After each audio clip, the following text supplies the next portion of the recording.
yangu ya zamani. Tena naelewa, unajua nilikotoka, rafiki yangu we. Najua, unajua maisha yangu ya zamani. Tena naelewa, unajua nilikotoka, rafiki yangu we. Usiyafanye maisha yale ya zamani yawe ni fimbo unichapie. Usiyafanye maisha yale ya zamani yawe ni hukumu unihukumu. Usiyafanye maisha yale ya zamani yawe ni fimbo unichapie. Usiyafanye maisha yale ya zamani yawe ni hukumu unihukumu. Mungu amesema amesha yasahau. Mungu amesema hata yakumbuka mambo yangu ya zamani, amesha yasahau. Uovu wangu wa zamani hata ukumbuka. Ayo, hata kama unajua nilikuwa ni mzinzi, ndio usinikumbushe. Mungu amesha nipokea, imebaki story. Ni kweli unajua nilikuwa mlevi na lalaba, usinikumbushe. Yesu amesha nipokea, imebaki story. Ni kweli unajua nilikuwa nafanya dhambi sana, usinikumbushe. Mungu amesha nipokea, imebaki story.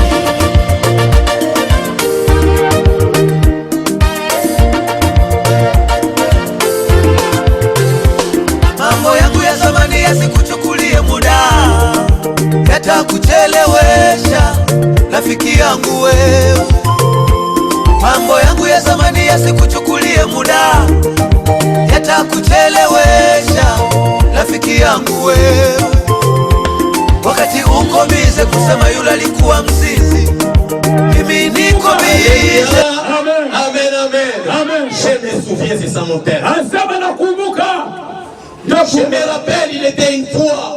Kulikuwa wakati moja. C'était le 1er janvier 2023, un certain dimanche. Asema kulikuwa ni siku ya kwanza ya mwaka wa 2023. Et quand c'était ce dimanche-là, ilikuwa ile Juma. Aujourd'hui, nous sommes le 31 décembre, encore un dimanche. Na leo tuko masiku 31 tena ni Jumapili. Et c'est pourquoi je me dis aujourd'hui nous allons parler sur une chose qui se dit le souvenir. Donc on va rappeler kusemea nasema kwamba kukumbuka. Cette année 2023,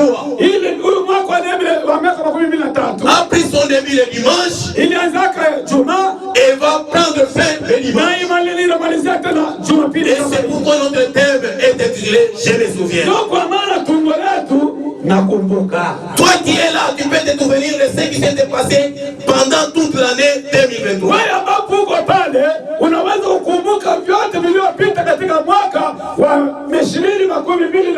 Tu as des choses que tu as pu faire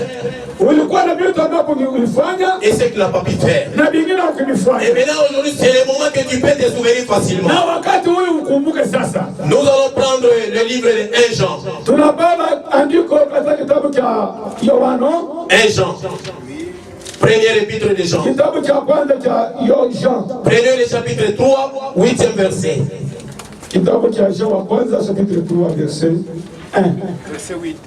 Verset 8. Nous lisons la Bible au nom de Jésus-Christ. Nous allons nous mettre debout pour respecter la parole de Dieu. Celui qui pêche est diable. Car le diable pêche dès le commencement. Le Fils de Dieu apparu afin de détruire les œuvres du diable. Amen. Prenez place s'il vous plaît. Tunasoma Mswahili, yeye anayetenda dhambi ni wa shetani. Kwa sababu shetani anatenda dhambi, alitenda dhambi tangu mwanzo kwa kusudi moyo. Mwana wa Mungu alionekana. Amen. Amen. Alléluia. Amen. Alléluia.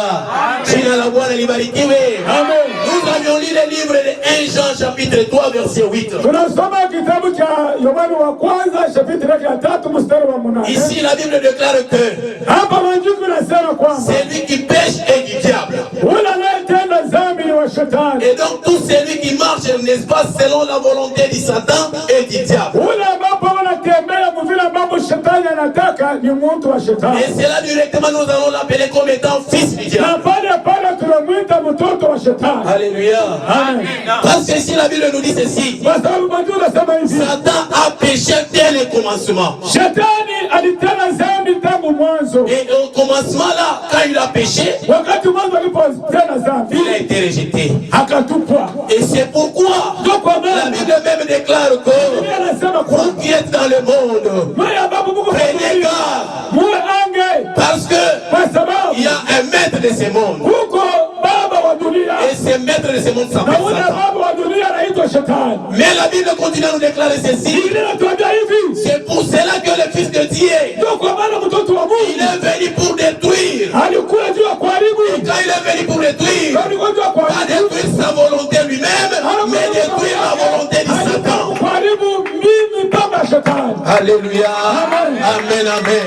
Jina la Bwana libarikiwe. Najua utanielewa tena sana. Je sais bien que tu vas me comprendre très bien. Et maintenant, quand Dieu a bien envoyé Jésus-Christ, était juste pour que celui-ci vienne détruire tout esprit de mauvaise volonté. Ce qui se passe dans ta vie, alors qu'il n'a pas de destinée, il faudrait que celui-là vienne faire les écraser au nom puissant de Jésus. Alléluia. Si on nous comprend très bien ici, Jésus n'avait qu'une seule mission. Quelle est cette mission? La mission était que lui devait venir détruire tout ce qui se passe.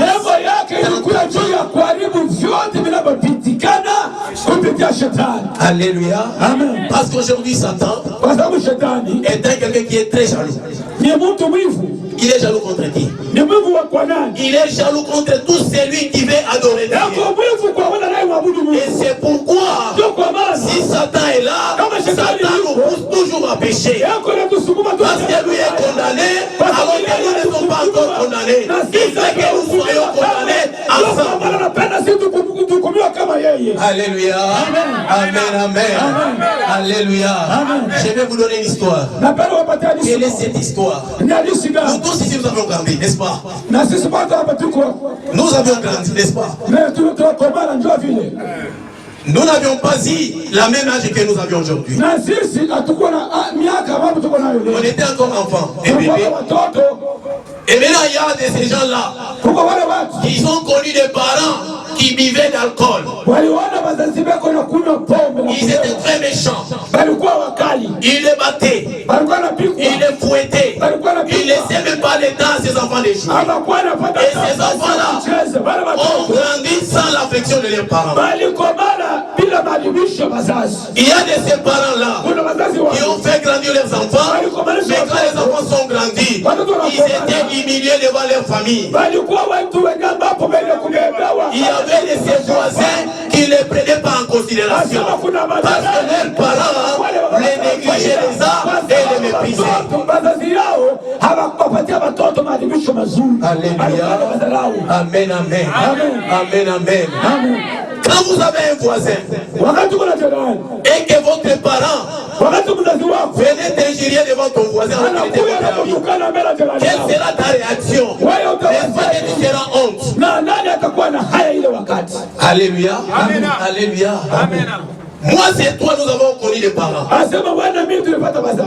Et quand nous avions connu les parents, ce n'est pas tout le monde qui a connu des bons parents.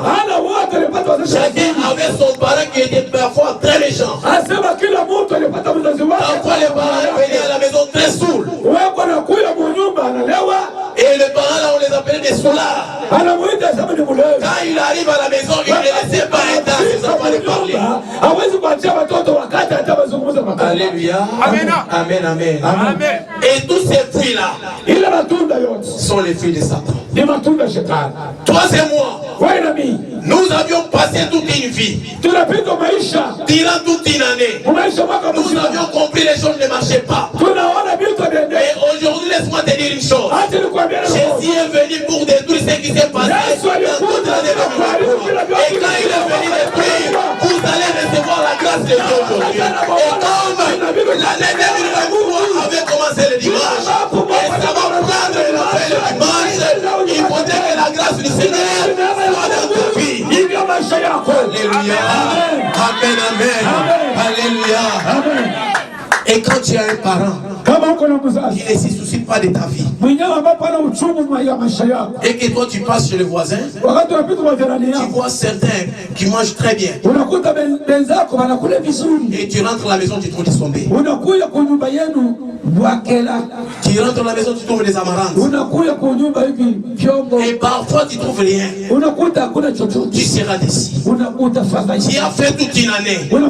Cette année 2023, je ne sais pas si tu avais trouvé juste des bonnes choses. Et si parmi nous il y aura celui qui a dit que moi j'ai pu recevoir rien que des bonnes choses.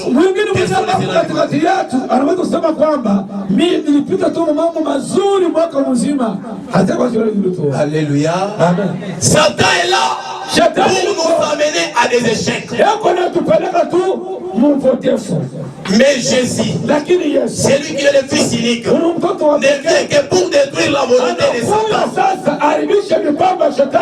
Aujourd'hui qui est la fin de l'année 2023, l'année qui a été consacrée par les turbulences, l'année que tu n'as pas connu de paix. Alléluia. Amen. Tu n'avais que des maladies à la maison. Tu avais que la sécheresse à la maison. Rien ne marchait à la maison. Et parfois tu trouvais qu'aujourd'hui je vais avoir quelque chose. Mais arrivé à 12 heures, tout est bouleversé. Alléluia. Amen, amen, amen. La Bible ici déclare que Dieu ne pense que du bien dans tout ce qui est croit. Alléluia. Amen. Mais si tu ne crois pas en Dieu, ta vie est engloutie par Satan. Alléluia. Amen. Ici je vais prendre l'histoire d'Ézéchiel. Dans le livre d'Ézéchiel, prenez le livre d'Ézéchiel, chapitre 37, verset 11 à 12.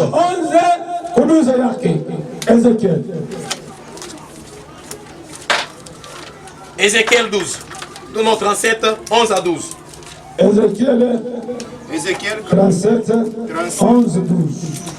Nous lisons la Bible, Ézéchiel 37, 11 à 12e verset. Amen. Qu'est-ce que la Bible nous dit? Nous lisons 11 au nom de Jésus. Amen. Il me dit, fils de l'homme, ses os, et ses os, c'est toute la maison d'Israël. C'est toute la maison d'Israël. Voici, ils disent encore, nos os sont desséchés. Notre espérance est détruite. Nous sommes perdus. 12 disent quoi? Prophétisez donc. Et dis-leur. Ainsi parle le Seigneur, l'Éternel. Voici, j'ouvrirai vos sépulcres. Je vous ferai sortir de vos sépulcres et mon peuple. Et je vous ramènerai dans le pays d'Israël. Alléluia. Amen. Amen. Amen. Amen. Ici, la Bible voudrait nous dire quoi? C'est une conversation entre Dieu et son prophète Ézéchiel qui était découragé, se trouvant devant la tombe, et dans la tombe il ne voyait que des os. Et ces os, Dieu doit lui poser la question, est-ce que crois-tu que ces os peuvent vivre encore? Alléluia. Amen, amen, amen. Qu'est-ce que je veux vous dire ici? Parfois vous n'avez pas d'espérance. Alléluia. Amen. Tu n'as pas d'espérance. Toute une année, la souffrance. Toute une année, le plaire. toute une année, les décès, toute une année, les maladies, toute une année, tes enfants n'allaient pas à l'école. Et tu n'as plus d'espérance. Tu n'as plus d'espérance. Tu es arrivé au bout. Tu es arrivé à terme. Maintenant, c'est Jésus qui te pose la question aujourd'hui. Et c'est que l'année 2024 sera une année de grâce dans ta vie.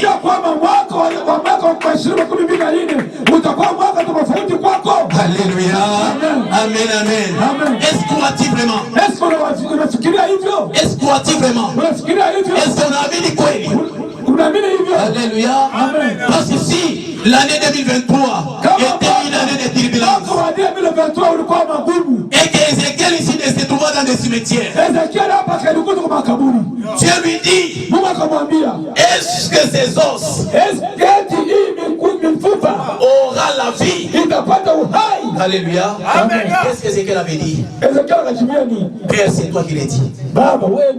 Alléluia. Amen. C'est toi qui l'as dit. Mais aujourd'hui dans ta vie, je voudrais prophétiser que tous les malheurs qui s'est déroulé pendant toute une année 2023, que ça soit la fin aujourd'hui. Et que l'année 2024 soit une année de bonté dans ta vie. Alléluia. Alléluia. Alléluia. Parce qu'il n'a plus d'espérance. C'est pourquoi je te dis ceci. Si j'ai pris ce thème, c'est par Messie.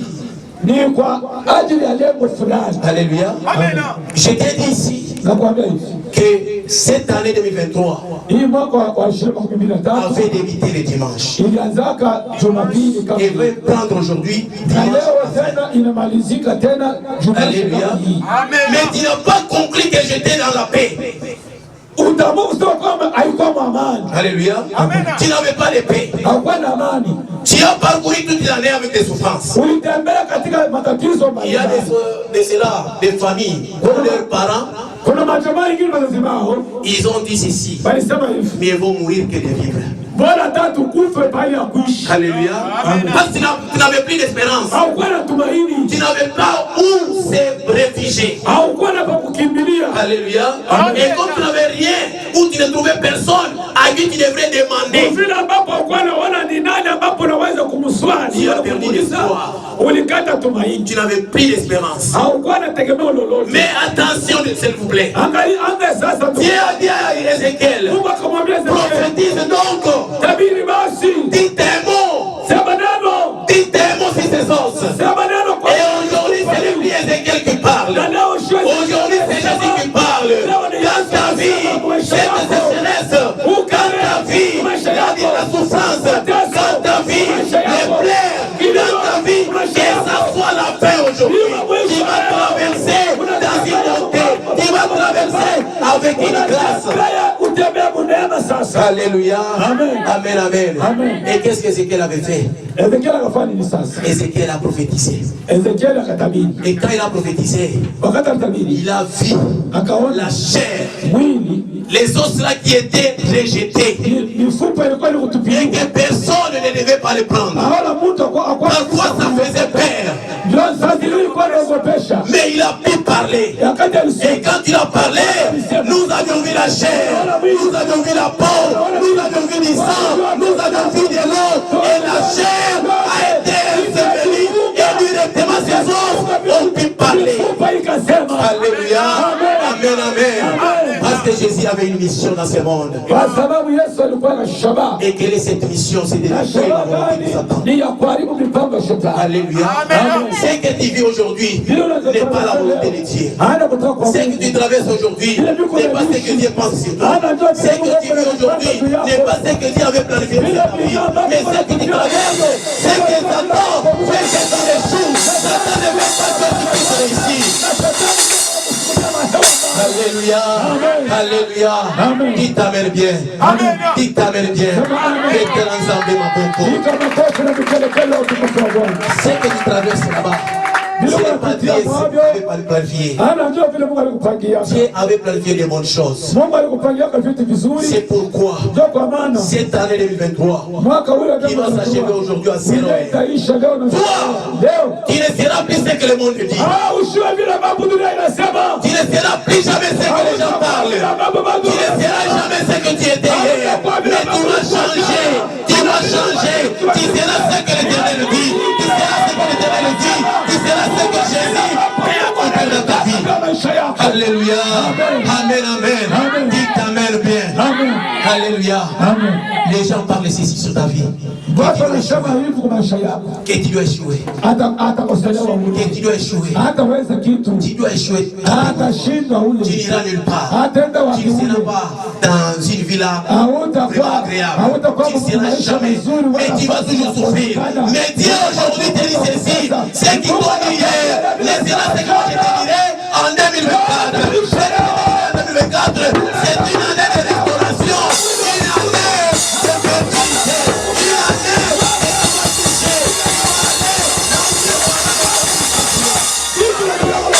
Alléluia. Alléluia. Il t'amène. Je te dis vrai. Ce que tu fais aujourd'hui sera différent de ce que tu vas faire en 2024. Alléluia. 2024 ne sera plus une année de souffrance sur ta vie. Ça sera une année de félicité, une année de grâce, une année de restauration. Alléluia. Vous avez votre téléphone là-bas. Alléluia. Et surtout nos téléphones Android. Il y a des fois, le téléphone pèse. Donc son système ne marche plus bien. Alléluia. Amen. Tu seras obligé de restaurer. Alléluia. Et quand tu vas restaurer, c'est que ton téléphone va bien marcher. Et maintenant ta vie aujourd'hui va prendre des charges. Et ces charges devaient être déchargées aujourd'hui. Et quand tu seras restauré aujourd'hui, cette charge-là, il ne doit jamais traverser 2024 avec une charge. Parce que la Bible nous dit ceci, Jésus est venu pour récupérer nos fardeaux. Alléluia. Alléluia. Amen. Amen. Si tu es là et tu dis que moi en 2024 je vais souffrir, est-ce que moi je peux réviser? Papa, je vais réviser. Mais néanmoins, si tu décides, tu dis que moi aujourd'hui c'est la fin. Toutes les souffrances doivent rester. Toutes les malédictions doivent tomber. Toutes les paroles que nos parents ont dit devant ma famille, je serai le seul et que Dieu agira dans ma vie. Alléluia. Amen. Je te dis ceci. 2024 ne sera pas ce que les gens disent, mais c'est que l'Éternel dit. Alléluia. Amen. Parce que Dieu ne parlera jamais de malheur. Quand on était avec le pasteur missionnaire ici à Kalemi, qu'est-ce qu'il nous a dit? Il disait ceci: quand vous êtes loin aujourd'hui, ce n'est pas pour amener des malédictions, mais c'est pour amener des bénédictions. Et aujourd'hui, laisse-moi prophétiser quelque chose. Ta vie aujourd'hui qui a connu des souffrances, ta vie aujourd'hui qui a connu des turbulences, ta vie aujourd'hui qui n'avait pas trouvé un refuge. Mais 2024 sera une année que tu ne chercheras jamais. Alléluia. Amen. Tu ne chercheras jamais. Tu auras une vie abondante. Alléluia. Amen. Tu auras une vie d'abondance. Mais à une condition seulement. Craignons l'Éternel. Craignons l'Éternel. Je t'avais dit ceci. Craignons l'Éternel, ce n'est pas avoir peur de Dieu. Ce n'est pas avoir la peur de Dieu. Mais c'est fuir tout ce qui va vous amener ou vous éloigner de la face de Dieu. Alléluia. C'est ce qu'il faudrait fuir. C'est ça la crainte de Dieu. Alléluia. Mais aujourd'hui, je ne te parle pas de la crainte de Dieu. Mais aujourd'hui,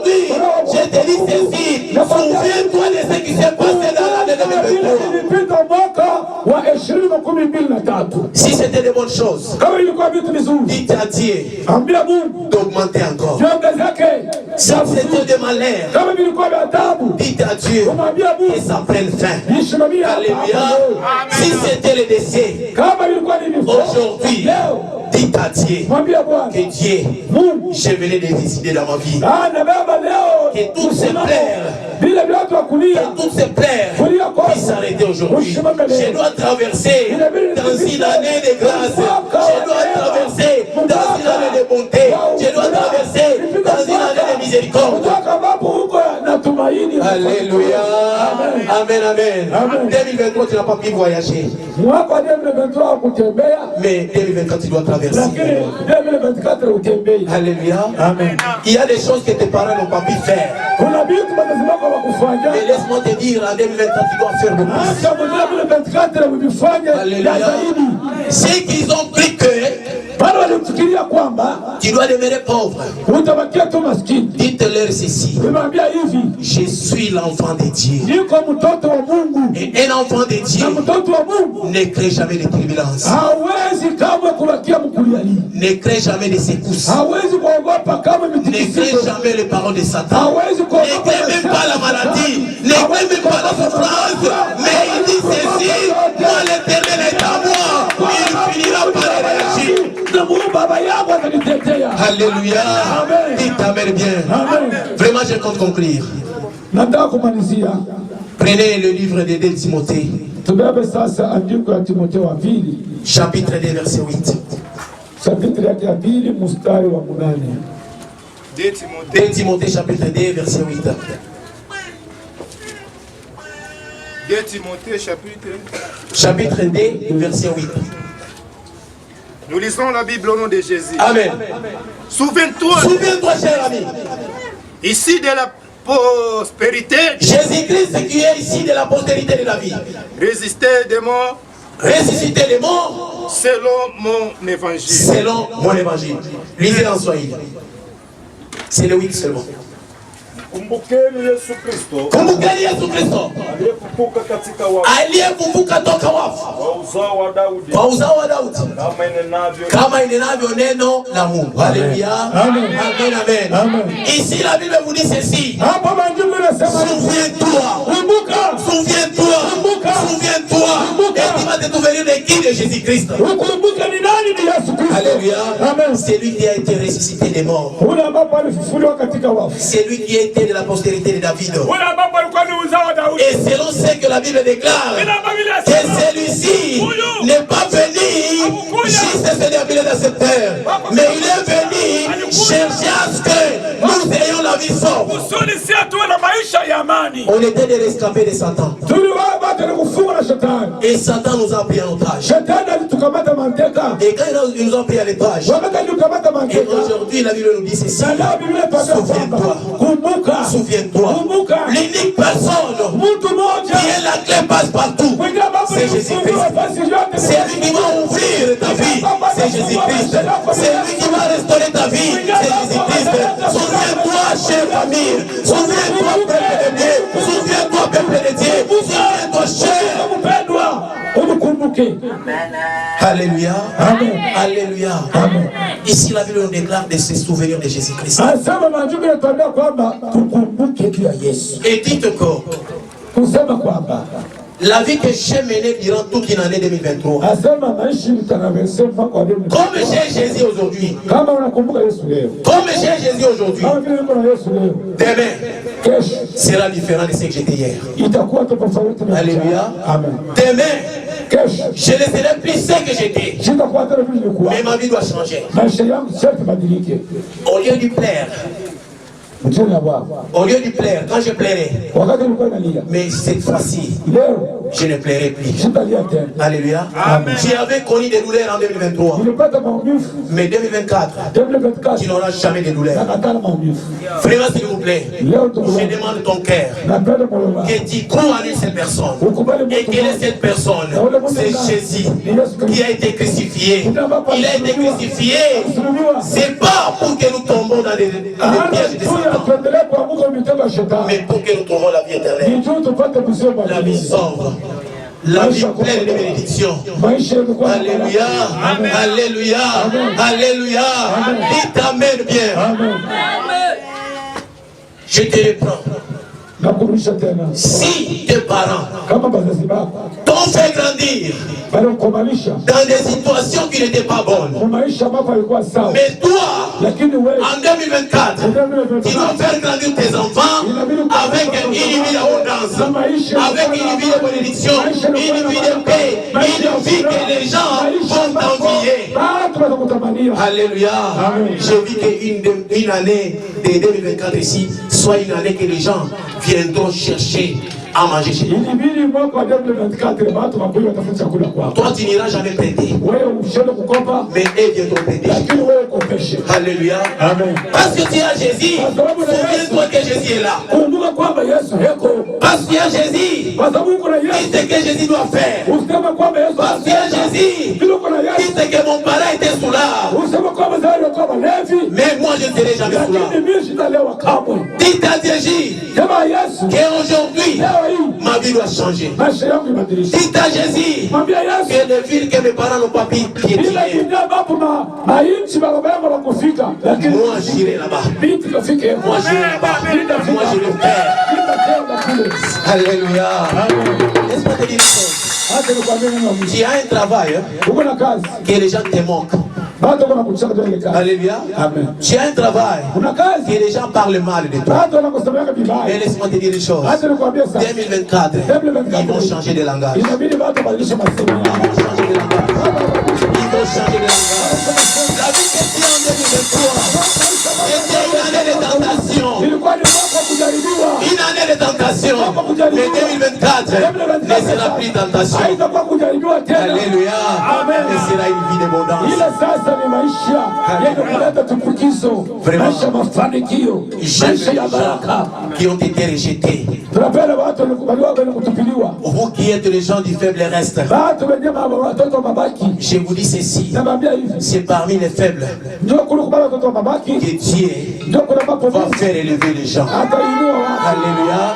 C'est parmi les gens qui sont rejetés que Dieu prendra quelqu'un et qui sera devenu roi. C'est lui qui va diriger, c'est lui qui va faire des miracles, c'est lui qui va faire d'autres choses. Et que Dieu bénisse. Amen.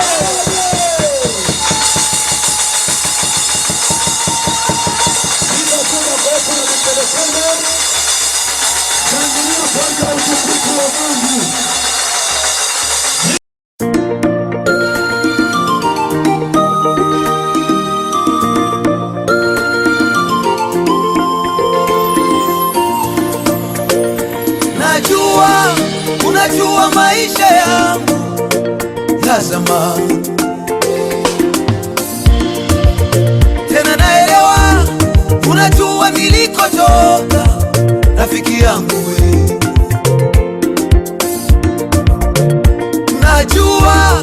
Unajua maisha yangu ya zamani, tena naelewa, unajua nilikotoka, rafiki yangu we. Usiyafanye maisha yale ya zamani yawe ni fimbo unichapie. Usiyafanye maisha yale ya zamani yawe ni hukumu unihukumu. Usiyafanye maisha yale ya zamani yawe ni fimbo unichapie. Usiyafanye maisha yale ya zamani yawe ni hukumu unihukumu. Mungu amesema amesha yasahau. Mungu amesema